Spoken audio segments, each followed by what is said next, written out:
د خوست ولایت مسؤلین وایي د اسلامي امارات په راتګ سره د هیواد ټولو ولسونو خصوصا د خوست ولایت خلکو ته د لومړنیو اړتیاو پوره کولو کې تر بل هر وخت ډیر کار شوی.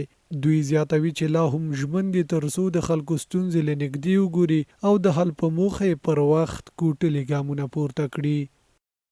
دا چې د افغانستان اسلامي امارات په راتګ سره په مجموع کې په ټول افغانستان کې بل خصوص د خوست په ولایت کې د انساني زندګۍ سره تړلي خدمات وړاندې شوي دي او لا هم د پروسه جریان لري.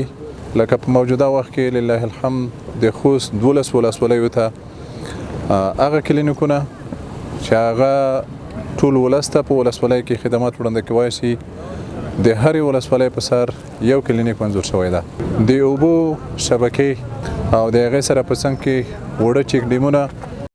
همدارنګه دوی زیاتوي چې ولایتي اداره پلان کې لري تر څو د یاد ولایت ټولو ولسوالیو خصوصا هغو ولسوالیو ته چې پخوا ورته کار نه دی شوی په هره برخه کې ورته خدمات وړاندې کړي. آینده کې هم د خوست ولایتي اداره دا تصمیم لري چې ان شاء الله هغه ولسوالۍ چې د خدماتونه پاتې دي هغې ته به اړونده خدمات وړاندې کوي ان شاء الله.